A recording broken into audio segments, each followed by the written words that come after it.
Les damos la cordial bienvenida al webinar sobre Derecho Penal, la constitucionalización del derecho penal, legitimidad de las sentencias. Esto es una iniciativa del Centro de Educación Continua de la Universidad Católica de Cuenca. Saludamos al doctor Enrique Pozo Cabrera, rector de la Universidad Católica de Cuenca, doctor Jorge Zavala, ponente, y al doctor Stalin Cabrera, jefe del Centro de Educación Continua de la Universidad Católica de Cuenca. Damos paso a la palabra del doctor Stalin Bernal. Muy buenas tardes con todos. Señor rector de la Universidad Católica de Cuenca, profesor Enrique Pozo Cabrera, apreciado y directo amigo doctor Jorge Zavala Egas, profesor honorario de nuestra Casa de Estudios Superiores, a quienes se han incorporado a esta nueva modalidad en esta tarde para esta jornada académica. Nos recuerda y nos hace pensar a muchos, quizá de los que están compartiendo en este foro virtual, en aquellos tiempos donde el doctor Zavala, junto a eminentes juristas de Europa y América, siempre acompañaron a nuestra universidad, y esta vez no es la excepción. Por ello, un saludo fraterno para toda la comunidad virtual que nos sigue a esta hora, y un reconocimiento y agradecimiento especial, reitero, al profesor Jorge Zavala Egas por esta contribución especial. Sean todos bienvenidos a esta jornada académica, a este webinar que ha preparado la Universidad Católica de Cuenca, quien, bajo disposición y el liderazgo de nuestro rector, continuamos aportando en este tiempo de crisis. Primero, que mantengamos la calma, la serenidad mental y emocional, y luego no desprendernos de nuestras actividades y, sobre todo, fundamentalmente, de la formación permanente y la formación continua. A todos ustedes, muy buenas tardes. Cedemos la palabra al rector de la Universidad Católica de Cuenca, el doctor Enrique Pozo Cabrera. Muy buenas tardes con todos. Mi fraterno saludo, un abrazo a la distancia a Jorge Zavala Egas, profesor honorario de la Universidad Católica de Cuenca, dilectísimo amigo y palabra calificada en los foros nacionales e internacionales de los estudiosos del derecho constitucional y del derecho penal, y que bien que ahora pueda conjugar él esas dos ramas del derecho constitucional, el derecho penal, y topar un tema que es tan crucial hoy para el país. Yo creo que indispensable para todos y cada uno de los estudiantes de derecho y para la sociedad misma: la legitimidad de las sentencias. El doctor Jorge Zavala Egas no necesita de parte mía una presentación. Su trayectoria, su lúcida participación en todos los actos de carácter académicos hacen que el Ecuador lo conozca y lo reconozca, que lo valore por todas y cada una de sus acciones. Es un verdadero privilegio para la Universidad Católica de Cuenca volver a contar con su voz, con su palabra esclarecedora, con su talento y con su lógica tan precisa para poder dilucidar tantos y cuantos aspectos en temas jurídicos se debaten en el Ecuador. Quiero agradecerle profundamente y decirle que iniciamos con él estas actividades como lo hacíamos antes en noviembre. Ahora lo hacemos en este mes, en circunstancias en las que el país necesita, más allá de su ilustración, su voz clara, precisa y de aliento. Bienvenido, Jorge, esta es tu casa. Bien. Muchas gracias, Stalin, muchas gracias, Enrique, muchas gracias a la Universidad Católica de Cuenca como institución muy querida, muy reconocida y que merece la gratitud de toda la academia ecuatoriana y toda la academia internacional. Quiero comenzar con un saludo a todos los inscritos, un saludo virtual, un saludo codo a codo, como se dice en este momento, y que estemos unidos no solo en la peripecia que estamos pasando, en el drama que está pasando, sino también solidificando el futuro que pronto llegará con nuevo amanecer y más próspero porvenir. El tema sobre la legitimidad de las sentencias, sobre todo con énfasis en las sentencias de lo penal, nos lleva a ubicar como protagonista de la misma a los jueces. Y al poner al juez en el centro de la temática de la legitimidad y de la legalidad de una sentencia, ubicamos en el mismo rol protagónico a la Fiscalía, a la defensa, a la Fiscalía acusadora y a la defensa, en igualdad de armas como lo sostiene la Constitución. Pero la legalidad y la legitimidad responden a dos preguntas diferentes. Primero, comencemos por la legitimidad de las sentencias. La legalidad siempre será una cuestión formal y será una cuestión que se encontrará en el texto de las reglas del COIP. Y en esa legalidad se encuentra el juez. Pero mucho más importante, mucho más trascendente que esa legalidad es que tenga la sentencia legitimidad. Es decir, que sea una sentencia que obedece a un proceso justo. Esto es, una sentencia justa como culminación de un debido proceso. Precisamente vamos a arrancar con una metodología distinta a los comunes.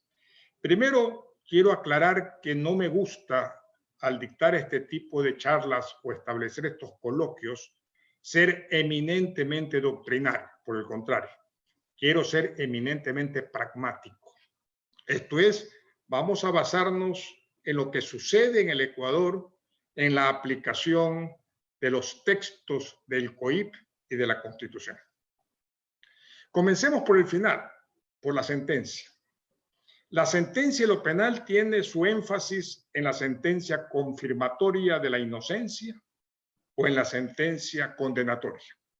Pero subrayemos algo. La sentencia o confirma la inocencia o la sentencia derrota la inocencia. Es decir, que el punto de partida del proceso penal es la inocencia. Esa llamada presunción para aspectos netamente procesales que se encuentra inserta en el artículo 76.2 de la Constitución de la República y que se encuentra reconocida en el artículo 5 del COIP, esa inocencia es la que tiene que ser o confirmada al final del proceso o derrotada al final del proceso. Por eso es que tenemos que establecer que la validez, el contenido real de la presunción de inocencia no es retórica, es práctica para el juez, es de ineludible aplicación para el juez. Es decir, tiene que o confirmar la inocencia porque faltó el mérito probatorio o tiene que declarar derrotada la inocencia de la persona porque se llegó no solo a una actividad probatoria de cargo, sino que además se llegó a un estándar probatorio.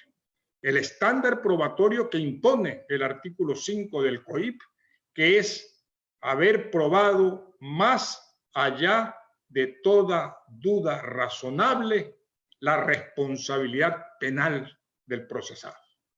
Es decir, que la presunción de inocencia amerita el que sea motivada, esto es, que se expresen las razones de orden fáctico y de orden normativo que den como conclusión que ha sido derrotada la inocencia o el estado de inocencia, como decía Zavala Vaquerizo, de las personas.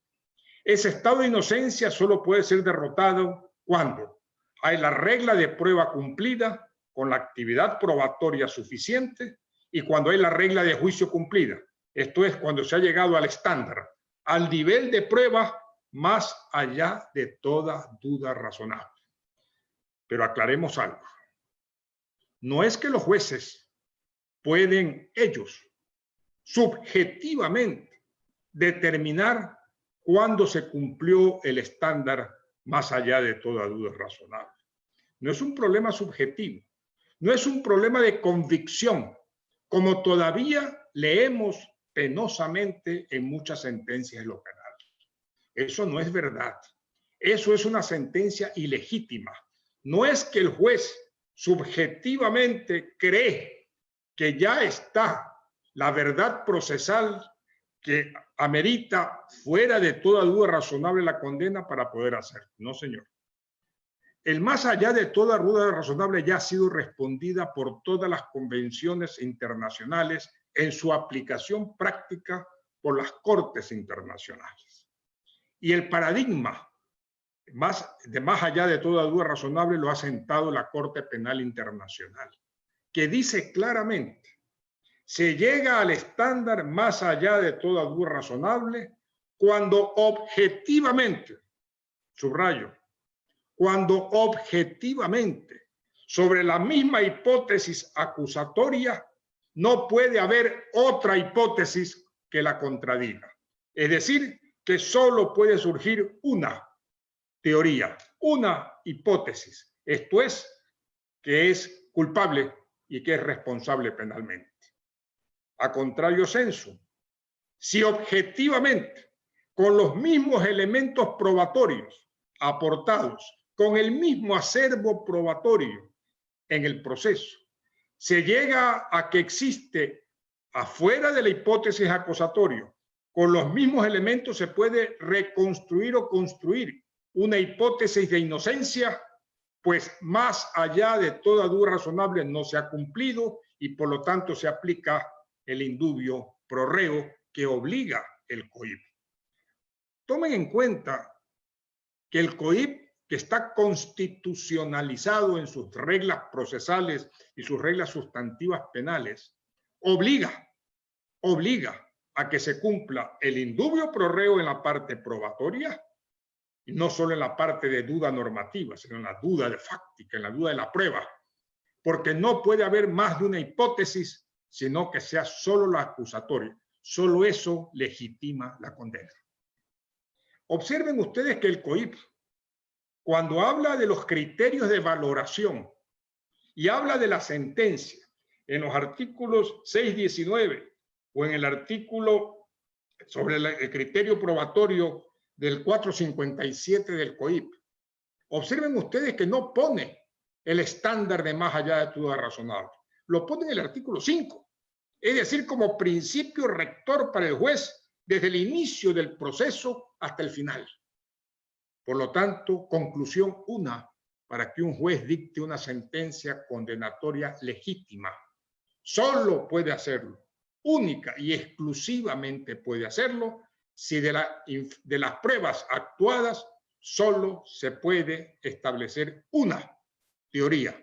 Se puede confirmar y corroborar una teoría, la teoría acusatoria.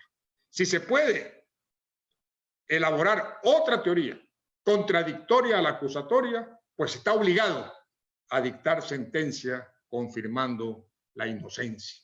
Señores, esto es de siglos atrás que se encuentra constitucionalizado en el Ecuador. Pero repito, no se trata que el juez subjetivamente pueda decir creo esto, porque así me nació creer, porque es mi libre convicción. No, señor. La libre apreciación de la prueba, que es la que rige en el Ecuador, está sometida, circunscrita, limitada al más allá de toda duda razonable. Entonces, vamos retrotrayéndonos. Una vez que hemos visto que la sentencia motiva el más allá de toda duda razonable, tenemos que ir a corroborar cuál es la prueba actuada, si hay una mínima actividad probatoria actuada, si esa prueba actuada efectivamente solo permite una hipótesis. Comienza lo que se llama el control sobre la sentencia, que lo podemos hacer los abogados para apelar, por ejemplo, que lo podemos hacer los abogados para interponer casación, por ejemplo, que lo podemos hacer los abogados para interponer recursos de revisión extraordinario, por ejemplo, como lo puede hacer los jueces superiores en los recursos verticales respectivos. Por lo tanto, ese control comienza efectivamente sobre lo fáctico, esto es, sobre la materia prima que los jueces trabajan. que son los hechos. Pero hablemos de los hechos relevantes para no extendernos demasiado en el tema. Los hechos relevantes son todos aquellos que tienen vinculación con la norma o con el tipo penal que está rectorando la labor judicial sobre esos hechos. Ejemplo, los hechos relevantes en un hurto es la sustracción, es la cosa, es la ajeneidad de la cosa y todo lo que tenga que ver con los elementos del tipo, elementos subjetivos, elementos objetivos y elementos normativos. Cualquiera que fueran los elementos, los hechos que sobrellevan este tipo penal, que van encuadrando este tipo penal, son relevantes en cuanto tengan relación con ellos. Y la prueba tiene que ser sobre eso. La prueba no es sobre un hecho global, irrelevante, genérico, utópico, no, es sobre un hecho real. Y sobre ese hecho real, las circunstancias relevantes, la conducta y todas las circunstancias que ha descrito el legislador en el tipo penal. De eso se trata la prueba. Por lo tanto, la prueba que aporta la Fiscalía, el órgano acusador, tiene que ser sobre esos elementos del tipo penal. Si no se trata, por lo tanto, de decir que hubo hurto, si hubo una sustracción de cosa mueble ajena, pero que no fue con ánimo de apropiación. ¿Por qué? Porque faltó probar un elemento del tipo penal, que es elemento subjetivo, que no es el dolo, pero que es el plus del dolo, como elemento subjetivo del tipo, que es el ánimo de apropiación. Entonces, la Fiscalía tiene la carga de la prueba. No nos olvidemos de eso. Por eso se llama la carga de la prueba. Los fiscales tienen que hacer el esfuerzo dentro de los parámetros que marca la ley de aportar todos los hechos que conduzcan a un encuadre típico.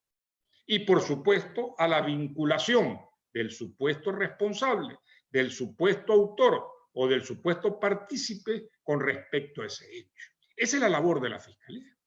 Mientras que la labor de la defensa, por supuesto, en igualdad de armas, es aportar la prueba que signifique lo contrario, que no se dieron los elementos del tipo penal o que no hubo la vinculación causa-efecto entre hecho y persona, tal como lo dice textualmente el artículo 455 del Código Orgánico Integral Penal.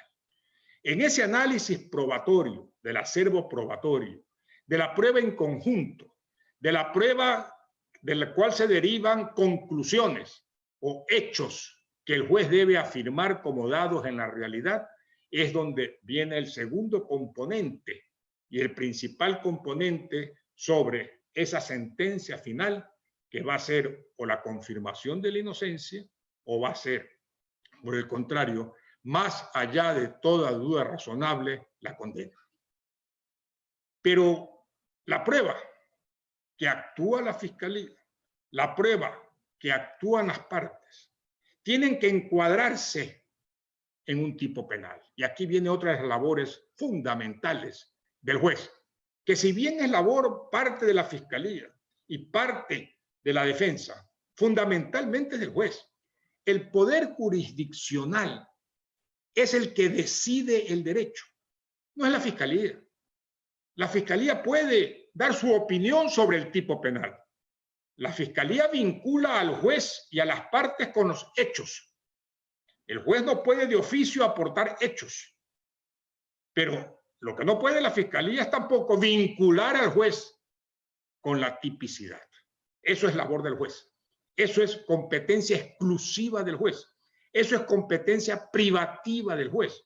Por eso, en el COIP, cuando la Fiscalía inicia una investigación y luego de un tiempo de la investigación, ya sea investigación previa o investigación en instrucción fiscal, se da cuenta de que los hechos la han conducido a otro tipo penal, hace la reformulación de la tipicidad con los mismos hechos o con los nuevos hechos. Y eso lo lleva al juez de etapa intermedia, para que el juez de etapa intermedia vea si hay potencial probatorio entre lo actuado en la instrucción fiscal y la posible prueba en el juicio oral. Pero lo que debe mirar es si hay potencial probatorio para encuadrarlo en un tipo penal que él decide, no decide la Fiscalía. Por eso es que debemos ser claros en que la congruencia que exige el COIP y todo principio procesal penal entre hechos y sentencia se da ininterrumpidamente con la defensa. Es decir, la defensa es sobre los hechos. En cuanto al encuadre típico, la defensa tiene que prever los errores que puede cometer la Fiscalía en el encuadre típico y que lo pueden conducir al juez y alertar al juez de que lo que se está acusando como robo no es tal porque no se encuadra al faltar el elemento violencia. Al no haberse probado violencia y en la Fiscalía haberlo encuadrado como violencia y robo, le toca al juez a readecuar el tipo sin lesionar el derecho de defensa y ponerlo como hurto. Es decir, siempre será el juez el dueño del derecho. Es decir, el iura novit curia en cuanto a la jurisdicción, como poder jurisdiccional, es muy exacto y muy claro. No nos confundamos. El juez al cambiar los tipos penales tiene limitantes. Sí, tiene limitantes. Tiene limitantes en cuanto a que el tipo que cambie no deje, sobre todo en indefensión. Comencemos por ahí. Es decir, si los hechos que están probados conducen a un encuadre típico, distinto, que no se ha podido defender el procesado, no puede cambiar el tipo penal. Tiene que absolver o sobreseer o absolver. Pero en cambio, si la defensa sí ha podido defenderse de esos mismos hechos con diferente encuadre típico, puede cambiar el tipo penal sin ningún problema. Lo que está prohibido al juez es, por supuesto, vulnerar un elemento superior, un principio superior, que en este caso es precisamente el derecho a la defensa. Por otra parte, ahora bien, todo esto en el tipo penal se hace a base del principio de legalidad. Y aquí tenemos un problema grave. Pongámoslo así. El juez tiene que interpretar la ley penal. El juez tiene que interpretar los tipos penales. No le queda otra. El juez tiene que cumplir con el artículo 13 del COIP e interpretar cada tipo penal, primero en forma que vaya orientada y sea conforme a la Constitución. Si ustedes quieren, que más se ajuste a la Constitución. Segundo, tiene que hacerlo en forma literal. Bien entendida la literalidad. Esto es un significado que convencionalmente esté dado en la comunidad. Me refiero a la comunidad jurídica. Ese significado, por ejemplo, de lo que es buena fe. Buena fe, un concepto vago, indeterminado, que obliga al juez a interpretarlo en el caso concreto. ¿Cómo lo interpreta? Interpretar es darle significado. ¿Dónde va a encontrar ese significado? ¿Dónde va a crear para el caso concreto el significado? En las convenciones jurídicas que existen en el Ecuador, es decir, doctrina y precedentes jurisprudenciales. Y sobre eso, dar el significado correcto a ese concepto. Y los tipos penales, muchos, y ya vamos a hablar sobre esto en forma exacta, que están textualmente dichos, tienen que ser interpretados en la primera significación convencional que encuentre el juez. No puede estar creando significados que no tengan raigambre, que no se afinquen en la comunidad jurídica ecuatoriana, sobre todo, o convencional si se trata de derechos fundamentales. Y finalmente, por supuesto, prohibir por esta misma razón cualquier interpretación extensiva o cualquier aplicación analógica, dado que la analogía no es un principio de interpretación, sino de aplicación de la ley a supuestos no previstos en el tipo penal, lo cual rompe. Esto significa, señores, que los jueces, esto no se destaca a veces con suficiencia, los jueces son los dueños de la determinación y de la taxatividad de los tipos penales. El tipo penal lo crea el legislador, sí señor. El texto lo redacta el legislador, sí señor. Con el ejecutivo, sí señor. Pero ese no es el que se aplica. Ese no es el que se aplica. se aplica el que el juez, al interpretarlo al caso concreto, lo aplica. El juez, por lo tanto, pasa a ser colegislador en este sentido de casos prácticos, de casos individuales. La determinación o taxatividad de la ley penal en cuanto a los tipos penales más corresponde al juez. ¿Por qué? Porque el lenguaje jurídico es técnico y es vago, es decir, es indeterminado normalmente. Por ejemplo, cuando hablamos de peculado, hablamos de abuso. ¿Qué es abuso? Mal uso. ¿Qué tipo de mal uso? Eso tiene que encontrarlo el juez. Ya lo redactó el legislador así. ¿Es constitucional la redacción? Sí, señor. ¿Por qué? Porque en las Cortes Constitucionales no se busca la determinación del texto a un caso concreto, no. Se busca que la redacción sea determinable por parte del juez. Por eso en la fundamentación, lo fundamental del juez es complementar la redacción hecha por el legislador. Y esa complementación que hace es la que se aplica al caso concreto. Y esa aplicación del caso concreto es lo que va a dar y es lo que se llama la tipicidad. La tipicidad es labor del juez. El legislador crea el tipo penal, pero quien adecua los casos concretos a cada uno de los tipos penales es el juez. ¿Cómo? Complementando la redacción de esos tipos a lo que enuncia cada uno de los elementos del mismo. Ahora bien, esto que es la labor de determinación de los jueces, esta labor que es fundamental de los jueces, no puede ser arbitraria. Si ustedes leen sentencias a veces, yo no critico la función judicial, sino en términos constructivos. Pero a veces leemos sentencias que dicen, el abuso según el autor Nelson Barrios, nadie sabe quién es Nelson Barrios, pero según el autor Nelson Barrios de nacionalidad chilena, dice que es tal cosa. Y con eso creen haber complementado la determinación de lo que es abuso. No, señor. Eso no puede ser. Tiene que ser en el contexto ecuatoriano y dentro de las convenciones jurídicas utilizadas por el Ecuador. Pero no puede ser creación arbitraria de un juez para condenar a alguien. Eso no puede darse. Eso es arbitrariedad. Eso es contrario a la legitimidad de la cual estamos hablando. Porque aquí hay un principio que pocas veces se respeta, señores. La ciencia penal, la dogmática penal, la doctrina, la jurisprudencia, la opinión de los autores, cuando se cita a Roxin, cuando se cita a Jacobs, cuando se cita a quienes se cite de cualquier profesor, que todos son valiosos. Señores, hay que tener dos reglas claras.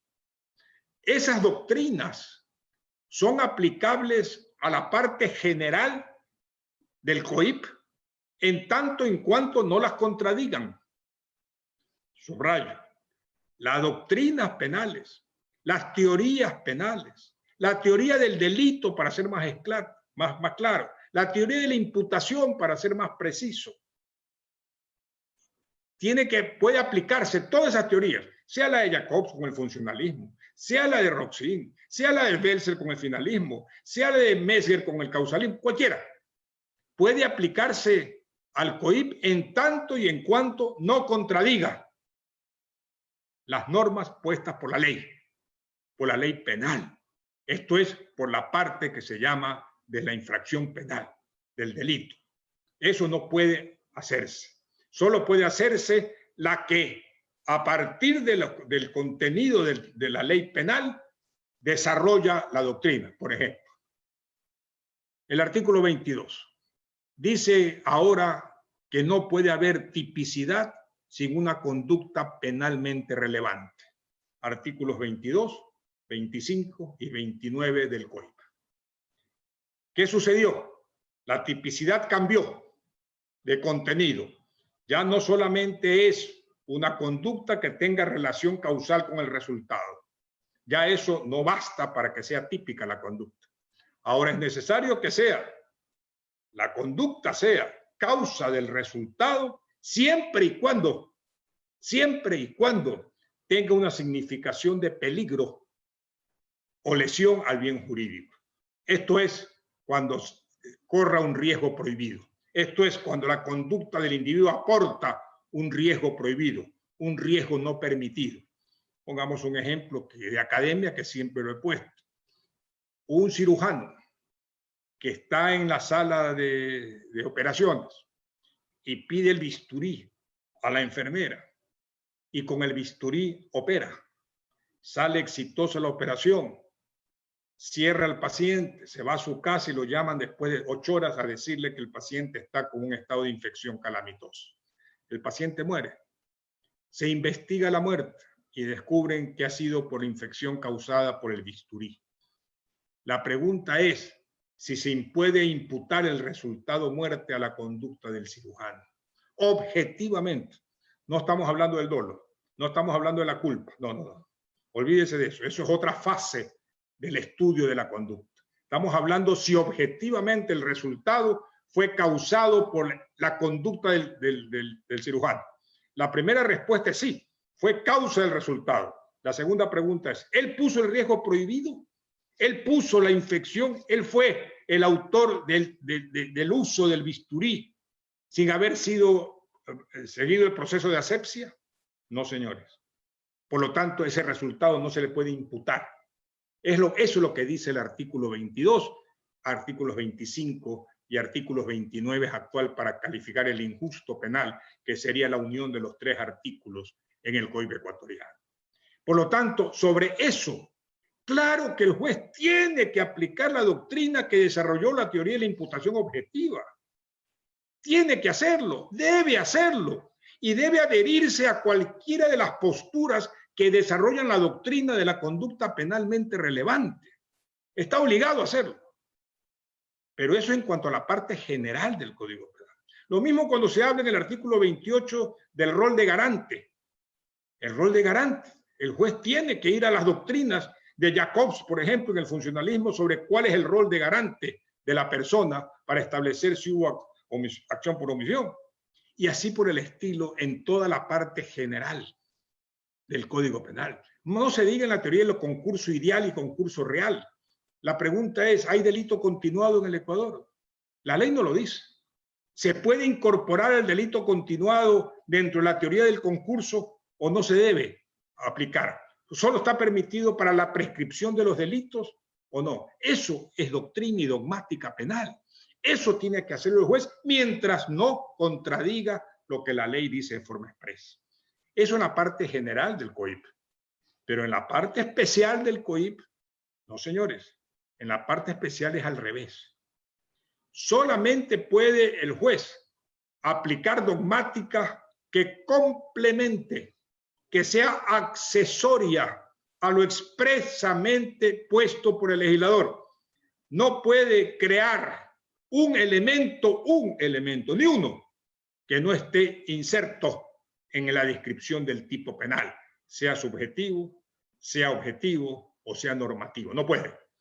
Agregar eso es contraria a la tipicidad. ¿A qué nos conduce? Por lo tanto, esto es una regla. En la parte especial, juez que incorpore un elemento que no está previsto en el tipo, vulnera el principio de taxatividad o determinación que señala la Constitución en el artículo 76.3 y el COIP en el artículo 5.3, creo, del mismo. Seamos claros, por lo tanto, hay 2 reglas. La una para la parte general, que puede incorporar toda la doctrina y dogmática mientras no contradiga el texto de la ley. Y en la parte de los tipos especiales, solamente puede incorporar lo que complemente, lo que sea accesorio, lo que defina, lo que ayude a determinar lo que ya puso el legislador. Pues no puede crear nada más, porque vulnera el principio constitucional. De aquí salen 2 conclusiones. Las Cortes Constitucionales, por lo tanto, cuando analizan el cumplimiento en una ley del principio de determinación o taxatividad, lo único que tienen que saber es si es determinable por el juez o no. Solo que no sea determinable por el juez en un caso concreto el texto, la pueden calificar en el control de constitucionalidad abstracto como inconstitucional, de acuerdo con el 436, numeral 1 de la Constitución. Solo que no sea determinable por el juez. Pero en cambio, el juez que al determinar la norma, por ejemplo, del tipo penal, incorpora un elemento Hablemos del engaño en la extorsión, que no existe, pero el juez lo incorpora para condenar. Ahí lo que sí es fundamento de control de constitucionalidad, después de haber vencido la apelación y superado la casación, es la acción extraordinaria de protección, porque ahí sí son los jueces, que por acción o por omisión, los que vulneraron el principio de taxatividad o tipicidad que demanda el artículo 76.3 de la Constitución. Se nos acerca el tiempo y por lo tanto voy a ir acortando y tamizando un poco estas conclusiones. Esto de aquí nos da la idea entonces, retrotrayéndonos de la sentencia con la presunción de inocencia derrotada o confirmada, luego con la valoración de la prueba más allá de toda duda razonable después de haber realizado una mínima actividad probatoria de cargo, y luego en la labor del juez, del encuadre de los hechos probados a los tipos penales, estamos arribando, retrotrayéndonos a los principios fundamentales del proceso penal, que en este caso es el delito. Pero el delito, señores, tiene que ser claramente establecido. Y no puede haber, no debe haber en ninguna sentencia afirmación de la existencia de un delito si no se demuestra por parte del juez, si no se motiva, perdón que me equivoque, si no se motiva por parte del juez, ¿cuáles son las razones para afirmar que hay conducta penalmente relevante? Artículo 22 del Código. ¿Cuáles son las razones para determinar que hay tipicidad de la conducta? Artículo 25 del Código. ¿Cuáles son las razones para determinar que hay conducta típica antijurídica? Artículo 29 del Código. ¿Y por qué razón es culpable? ¿Con qué pruebas? Pero es que el fundamento probatorio va para cada una de estas partes de la imputación penal. Las llamamos categorías del delito, pero son presupuestos de la imputación penal. No se puede imputar una pena a una persona si no hay conducta típica, antijurídica y culpable. Y aún más, que no haya las eximentes, ya sea de que causan la atipicidad como el nuevo error de tipo, que valga la pena decir si era necesario o no incorporar el error de tipo. Yo digo que es mejor que esté, que el error de tipo esté, pero que era necesario o no. ¿Por qué? Porque lo que he dicho, yo la dogmática penal la podía aplicar a la tipicidad de la conducta con el error de tipo porque no la contradice, por el contrario, la complementa, la desarrolla, la ayuda. Pero ya que está con los elementos de error invencible, está perfecto y está muy bien.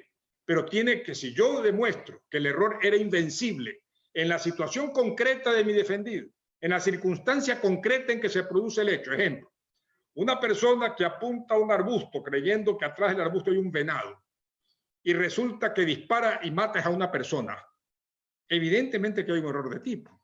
¿Por qué? Porque el error, la distorsión de la realidad sobre un elemento fáctico. La pregunta clave es si era vencible o invencible. Y aquí es donde se demuestra, con la experiencia del cazador, con la edad del cazador, con la seguridad del cazador, si era o no era vencible. Es lo mismo que sucede con el error de prohibición incorporado en el COIP. Es decir, si mañana una persona en una reyerta observa que el contrincante saca un arma, la cree de verdad, un arma de fuego, que la cree verdadera, y con un puñal lo mata para defenderse, pero resultó que el arma era de juguete. Hay un error de prohibición. Se creía inserto en una causa de justificación llamada legítima defensa, cuando su error, por su inexperiencia en el manejo de las armas, era invencible. Creía que estaba siendo agredido y necesitaba defender su vida. En ese caso, se elimina la antijuridicidad, se elimina, por lo tanto, el injusto penal y sobreviene la confirmación de inocencia. Estas cosas de los elementos de la imputación, en todo esto la dogmática es inmensa y se puede aplicar mientras no la contradiga. Por ejemplo, me pregunto y les pregunto a ustedes solo para reflexionar, el delito continuado es una categoría dogmática sin discusión. La pregunta es, ¿se la debe aplicar en el Ecuador cuando no tenemos norma que la reconozca? ¿La podemos incorporar? Es decir, la cajera que roba todos los días $100 en la caja contra la misma persona jurídica, una vez, 2 veces, 3 veces, 4 veces, Nadie discute que en la doctrina y como categoría es delito continuado. La pregunta es al revés. ¿En la legislación ecuatoriana es concurso ideal o es concurso real? Artículos 20 y 21 del COIP. Eso vale la pena debatir. ¿Por qué? Porque de lo que yo leo, en el COIP solo se reconoce el delito continuado para efectos de la prescripción. Nada más. Pero no como categoría dogmática para el resto de los cómputos. Por lo tanto, en esta parte también hay que ser muy claros en las definiciones. Una vez visto así la retrospectiva de cómo vamos llegando a una sentencia que sea legítima y basada en el principio de legalidad, arribamos al inicio, que es lo que yo decía, que es la garantía fundamental de todo el proceso penal, que es la legalidad. El principio de legalidad para que pueda funcionar el efecto, la finalidad del derecho penal, que es la prevención general a la sociedad y a los particulares sobre la ocurrencia de conductas prohibidas o delictuosas. Por lo tanto, visto así, este esquema y desarrollándolo un poco más pausadamente, con más detenimiento en un programa de algunas horas de trabajo, se podría llegar a definir o establecer pautas o parámetros para poder establecer una sentencia justa, que yo la llamo legal y legítima, o que se puede llamar una sentencia producto de un debido proceso. Con esto me silencio. Mil disculpas por tener que haber acotado muchas definiciones, como ustedes saben, son mucho más extensas, que ameritan mucho más explicación. El tiempo no nos da y por eso les agradezco mucho su atención y por supuesto quedo a la entera disposición de los coordinadores con respecto a preguntas o curiosidades. Muchas gracias. Silencio ya.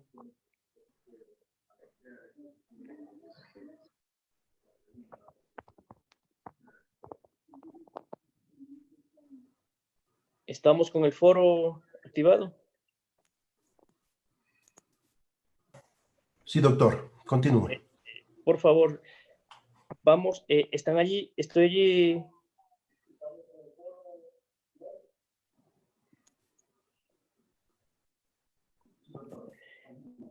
Vamos a dar paso a preguntas concretas, obviamente en debido orden, y ha preferido el profesor Zavala que se haga de forma directa desde el foro.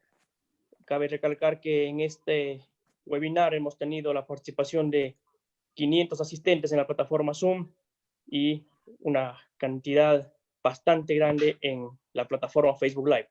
Por cuanto vamos a iniciar con las consultas que tenemos en la plataforma Zoom a quienes se han adscrito a este programa.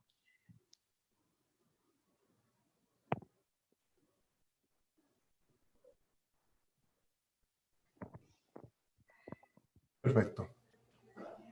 Le damos paso a Eduardo Aguilar primero.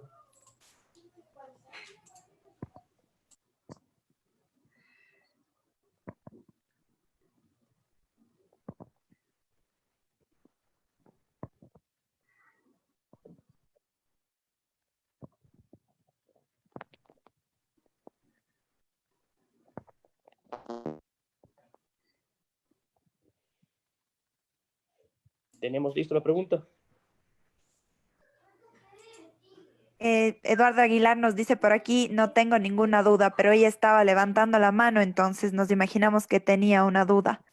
Pero doctor, si es que usted considera, yo pudiera leer las preguntas que ya tenemos aquí en el chat. Claro que sí. Perfecto.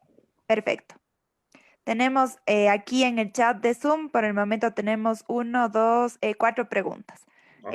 Son un poco largas. La primera dice, doctor, hace unos días atrás se presentó una acción constitucional en contra de la cuarentena en los hoteles mediante habeas corpus.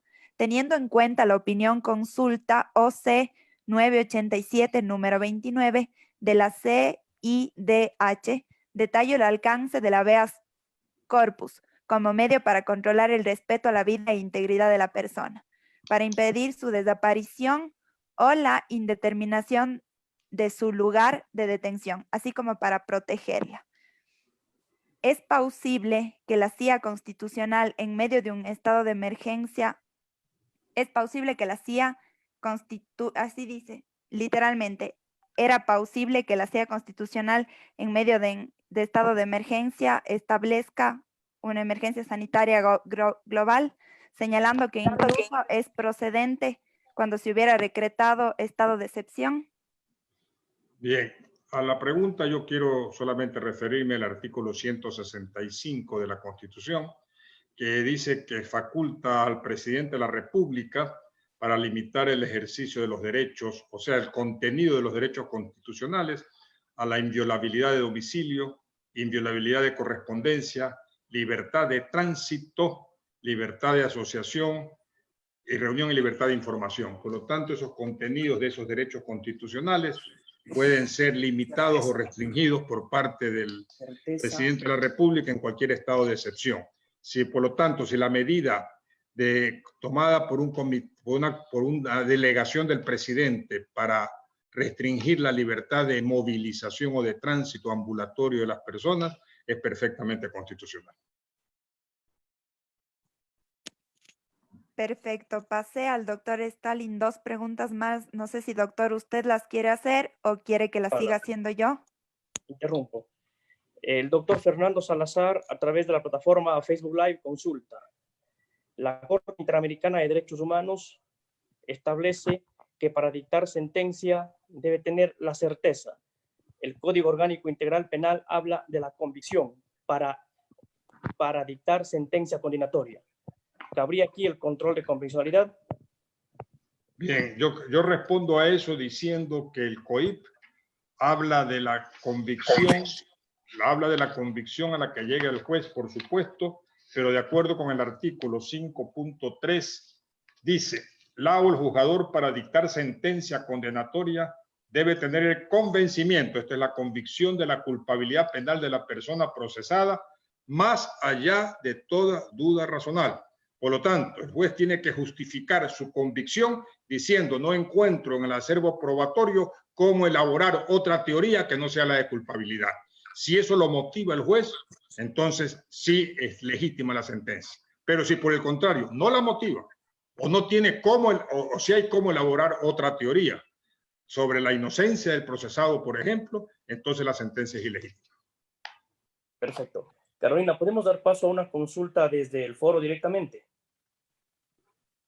Sebas, usted claro que sí, puede... no hay problema. Ya le doy paso a Luis Mogrovejo, ¿ok?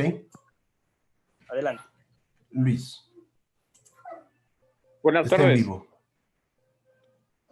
Doctor, buenas tardes, ¿me escucha? Sí, cómo no, lo escucho perfectamente. Doctor, en primer lugar, mis felicitaciones por la ponencia. Nosotros admiramos muchísimo su trabajo y yo le saludo desde la ciudad de Loja.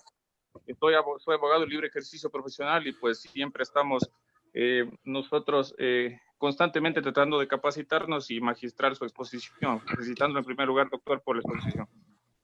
Mi pregunta va dirigida básicamente, doctor, al hecho de que, si bien es cierto en materia penal, se conoce que hay aplicaciones y hay beneficios como lo que es el procedimiento abreviado y lo que es, obviamente, en este caso, la sustitución de medidas alternativas a la prisión, como el caso de, en este caso de, bueno, como lo decía, principalmente procedimiento abreviado, y en segundo caso la sustitución de la medida de la pena privativa.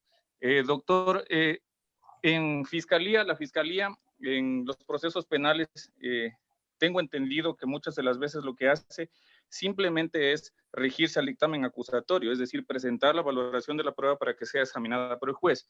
¿Por qué en los delitos de acción penal pública, que si bien es cierto, muchas de las veces, como es el caso de las lesiones, por qué en este tipo de delitos, una vez que incluso se llega a mediar con la otra parte o con la contraparte, ¿por qué la fiscalía decide seguirlo de oficio?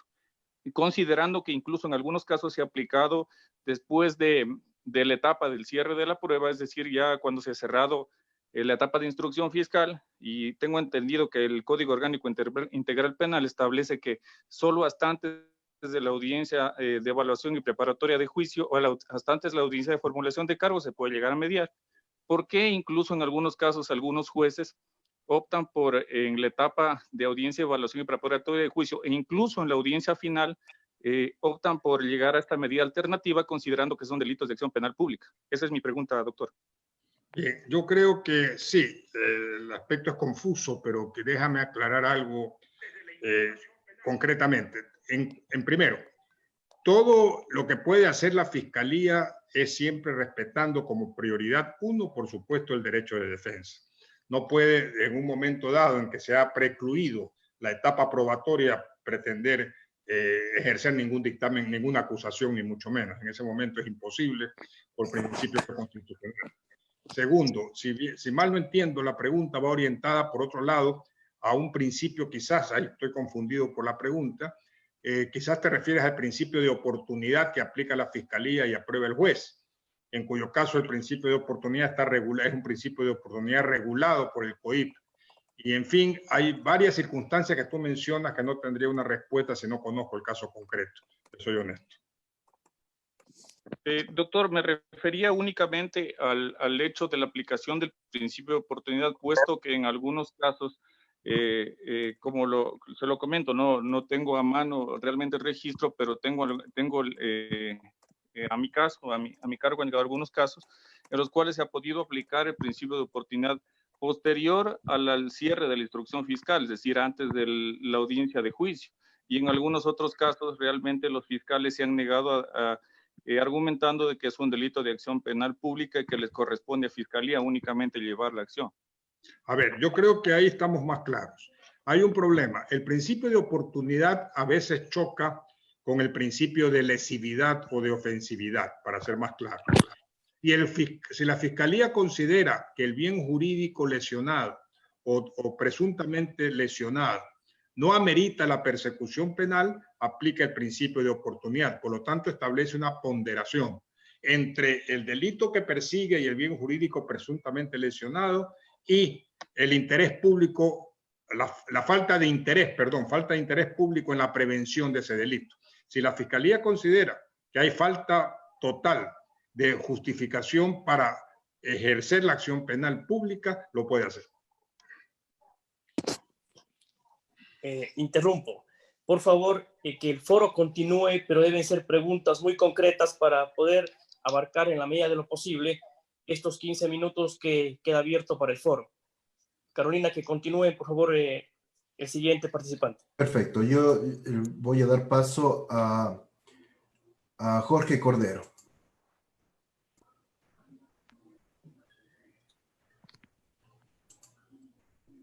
No sé si Jorge Cordero nos puede escuchar.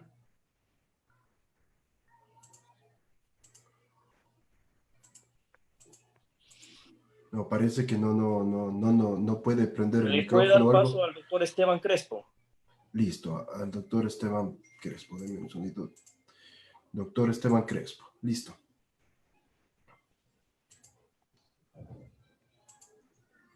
Sí, doctor Jorge Zavala, ¿me escucha? Sí, cómo no, a la orden. Bueno, felicitaciones en realidad por su brillante exposición. Saludos desde la provincia del Cañar. Mi pregunta es una pregunta que tiene que ver justamente con la emergencia sanitaria que estamos teniendo ahora en el país.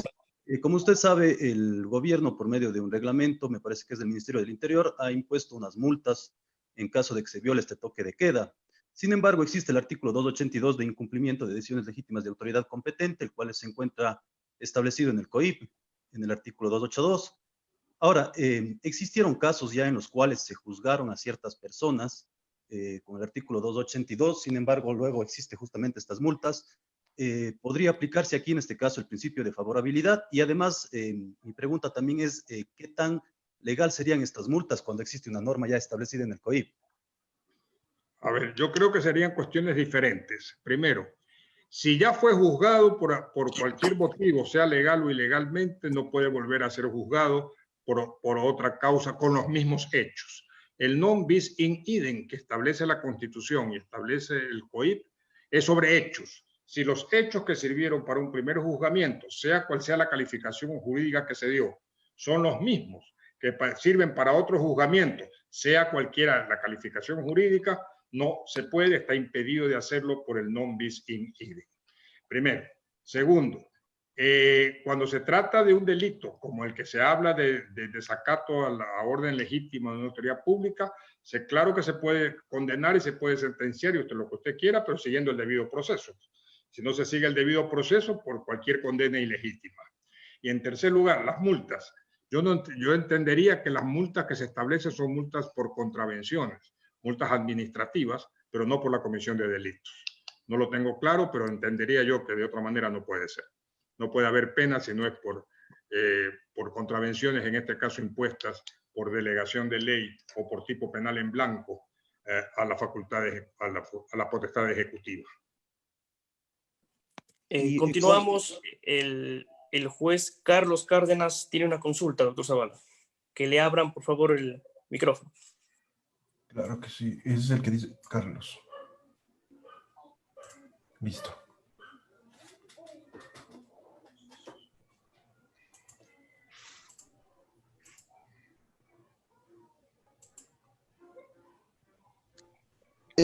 Muy buenas tardes, doctor Jorge Zavala. No sé si me escucha. Sí, cómo no, mucho gusto, a la orden. Doctor, primero felicitarle por su conferencia. Mi pregunta va a ser muy concreta. La Corte Constitucional del Ecuador había manifestado en una sentencia muy reciente que la delegación legislativa hacia normas emitidas por órganos de regulación y control no violan el principio de reserva de ley.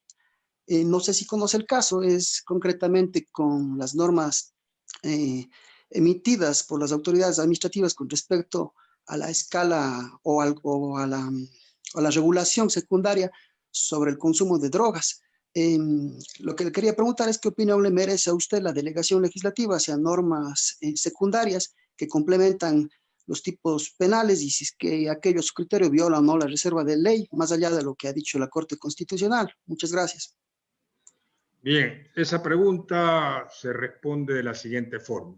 El principio de reserva legal permite que haya legislación, esto es formal, esto es reserva de ley previa dictada por legislador, que solamente establezca el núcleo esencial de la conducta prohibida. Por ejemplo, traficar drogas, pero delega, remite a la autoridad ejecutiva el que regule cuáles son las conductas que significan tráfico de estupefacientes, por ejemplo, para imponer la pena. Por lo tanto, esa delegación legislativa, para efectos ya establecido el núcleo esencial de la conducta prohibida en ley, cumple con el requisito de reserva legal y, por lo tanto, el tipo penal en blanco, que se llama en este caso, lo llena la autoridad administrativa siempre dentro de los parámetros que ha señalado el legislador. Por lo tanto, coincido con la opinión de la Corte Constitucional. Muchas gracias, doctor. A la doctora Cecilia Castro, por favor. Sebastián. Sí, doctor, pero no veo que está la doctora con la mano alzada. Cecilia. Castro, está en la plataforma Zoom. Ah, ya, sí, perfecto, ya me encontré. Listo.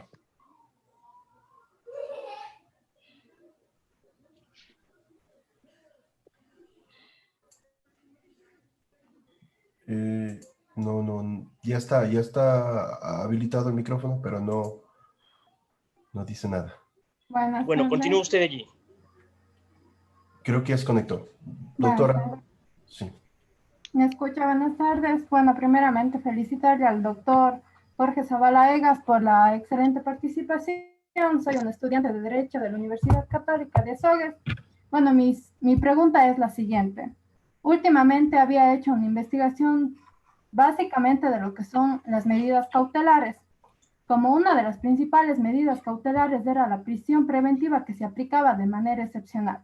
Bueno, la incógnita que yo tenía junto con un profesor es cómo afecta si no aplicamos esta medida cautelar en primeras instancias, por ejemplo, en el caso últimamente Arroz Verde, que está afectando variadamente la seguridad jurídica de nuestro país, porque esta se aplica en cuestiones excepcionales y básicamente se va aplicando directamente en el orden de las medidas cautelares. Muchas gracias, doctor. Bien. Usted toca un punto muy sensible en la legislación ecuatoriana y mundial, que es la privación de la libertad como medida cautelar. Entendamos claramente que el principio constitucional y legal es que es una medida de excepción. Esto es, solo procede cuando es proporcional.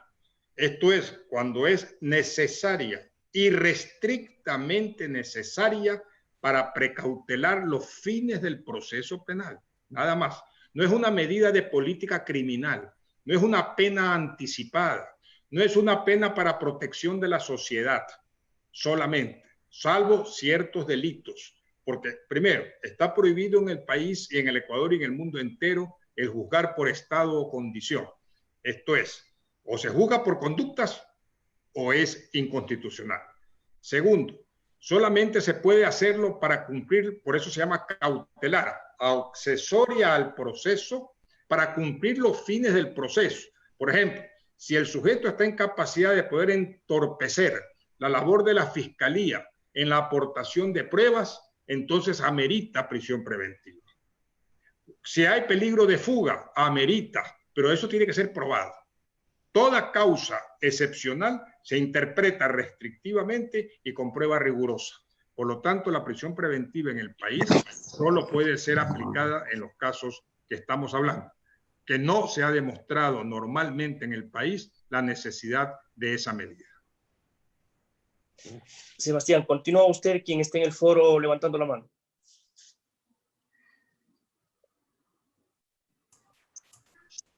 Fabián Campoverde.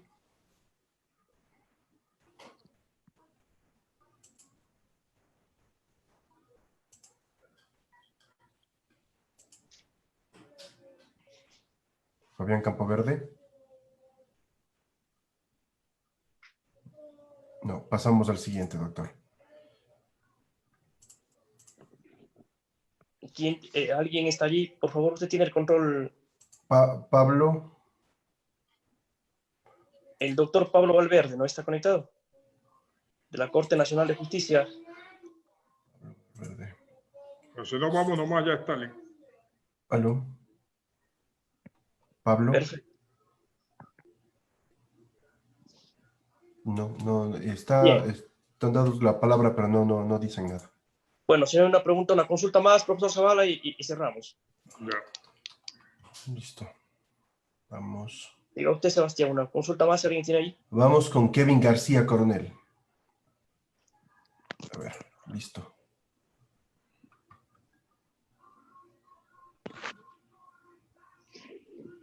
Kevin García. Sí, buenas tardes, doctor, ¿me escucha? Sí, cómo no, a la orden. Sí, mucho gusto, doctor. Un saludo por su conferencia. Mi pregunta va relacionada sobre todo en el sentido de que si usted considera que existe constitucionalidad en la responsabilidad penal de las personas jurídicas, tomando en consideración la escasa motivación que existe al respecto sobre este tema puntual, o la casi nula motivación que existe al respecto. Muchas gracias. Bien, precisemos. Dos cosas son distintas. La creación por parte del legislador de la responsabilidad penal de las personas jurídicas en el artículo 49 y 50 del COIP es constitucional, plenamente constitucional, porque interpretando de acuerdo con la Constitución esa norma, significa responsabilidad de la persona jurídica vía intervención de una persona natural responsable en la producción del delito. Por lo tanto, se cumple con el elemento culpabilidad, que es precisamente lo que significa la falta de cumplimiento de la persona jurídica de los cánones de seguridad. Le pongo un ejemplo. Un gerente de discoteca, una persona jurídica que se llama Discos S.A., recibe el público, se produce un incendio, mueren personas, y en la investigación se demuestra que la persona jurídica no tenía una planificación con fugas, con puertas de escape o con irrigadores que controlen el incendio. Esa persona jurídica, ojo, esa persona jurídica, por la negligencia del gerente de la empresa, pasa a ser responsable penal, pero asimismo es culpable del delito y es autor del delito la persona natural. Por lo tanto, ambos marchan en la responsabilidad penal y por lo tanto la constitucionalidad no se encontraría, si es que el delito, que en este caso no lo es, estuviese previsto taxativamente en el COIP como de responsabilidad penal de las personas jurídicas. En esto, para su objetividad, seamos claros. Solo se pena a las personas jurídicas en los delitos que expresamente señala el COIP. Ahí no está ni homicidio, ni hurto, ni robo, ni los delitos comunes. Solamente están ciertos delitos especiales en que la responsabilidad penal puede ser imputada a las personas jurídicas. No pasan de ser una decena de delitos. Bueno, eso es todo y yo les agradezco mucho a todos por su atención y siempre a la orden y reiterando mis saludos a todos y en este momento solidarios todos, codo a codo. Gracias. Gracias una vez más por la intervención, por la participación de nuestro profesor honorario, el doctor Jorge Zavala Egas, comprometidos con la educación y en estas circunstancias con la educación en línea que se torna cada vez un derecho de vital importancia en la vida de todos. Agradecer a toda la comunidad virtual que se ha sumado a esta participación y no será una jornada académica aislada, estaremos permanentemente, hemos planificado varios webinarios y continuaremos en otras disciplinas del derecho. Un abrazo fraterno para todos y hasta pronto. Gracias. Gracias, Jorge. Gracias a todos los participantes. Gracias a todos ustedes también.